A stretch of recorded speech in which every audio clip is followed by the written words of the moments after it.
Back in March of 2018, I, along with a group of young missionaries from around the United States, traveled to a small, impoverished Mayan village located in the Mexican jungle near Cancun.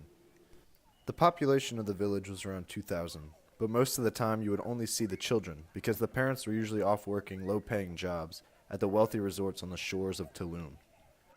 Número la pera. Group. Número la 14. Group ganar. Número 24. Group ganar. We quickly learned that life in Chun'yah was simple. Those who were old enough would work to support their families, while the kids would attend school and entertain themselves with the little they had. Here in Chun'yah, life is so much more simple. Like, people just, their everyday life isn't like as complicated as ours in America. Like, it's less stressful and it's more just relaxed and chill. And so I really like that about Chun'yah, and it's been a lot of fun working here. And also the kids is a huge difference to the kids back at home in America. Like, they still have this sense of innocence to them where they can really find like simple things funny, and they don't need a lot to entertain them. Our mission in Chun'yah was to continue the construction of a new church for the village. However, the reason behind the new church goes a lot deeper than just having a new building for worship. I know like 500 years ago or so, there were Spanish missionaries that came here to this Mayan town for the first time and brought the gospel and baptized kids, built churches, brought the Eucharist, celebrated Mass. And then to know that at a point they were kicked out during the Mexican Revolution, and since then there haven't been priests, there haven't been churches, there hasn't been the Eucharist. And to know that we're sort of really living the new evangelization. We're back in this Mayan town where they still speak ancient Mayan, and we're here, we're building a church. And to know that in a couple months the first wave of children are going to be baptized and receive their first communion, it really is a new evangelization. So it's very significant that we're building a church, and it signifies to me that the church is alive, that the new evangelization is real, and that it's even reaching the remotest corners of the world, right? The remotest corners of Mexico. This place doesn't even appear on Google Maps. All the work for the new church had to be done by hand because of the lack of power tools in the village, but that made it all the more rewarding. And although the work was exhausting at some points, the kids would join us on the work site whenever they were out of school and remind us what all of our hard work was for.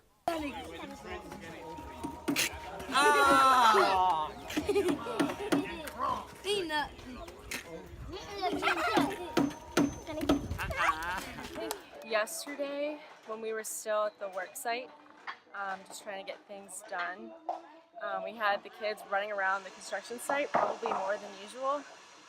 And I think it was just super crazy. Like, people were just trying to get stuff done. We had to knock down a pillar that we built previously, and I had kids tugging at me, trying to play with me. And I just, like, for a second, I just wanted to rest. I just wanted to do nothing, just like drop everything. But then I remembered, like, in the midst of like all that craziness, that it's not about me, and that I'm being called to something greater than myself. But overall, the work was fun, and it was in our work that we continued to discover one of the greatest secrets of life. It is in giving that we receive. You see, we thought that we were there to just give, and didn't expect anything in return. But in reality, we ended up receiving more. And the locals were a perfect example of this. Even though their need was greater than ours, they would make sure that we were taken care of first by cooking for us and opening their homes to us. So the people of this little village have impacted me, I think, in a really positive way. Coming to this village and doing mission work for them is really just kind of shown me to appreciate the simple things in life. Just playing with the children and climbing trees and just having a good time. It's just, I see something here that we've lost in our technology-filled world back in America, in the United States. It's been a really cool opportunity to see how, with the simple things in life, they can still be truly joyful. even more joyful than we are back home. But there was one thing that tied this whole trip together, one thing that gave it meaning, and that was Christ. On the last evening of our mission, we did a Eucharistic procession around the village to show the locals that it was not us, but Christ who made this possible.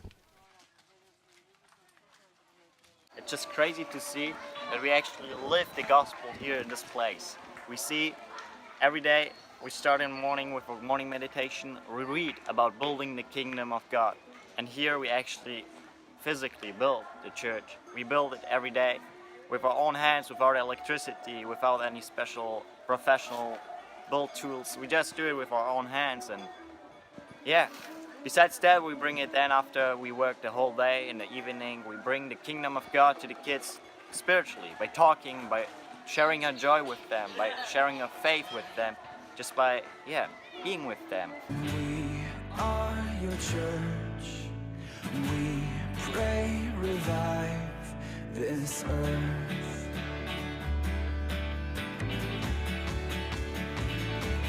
Build your kingdom here. Let the darkness fear.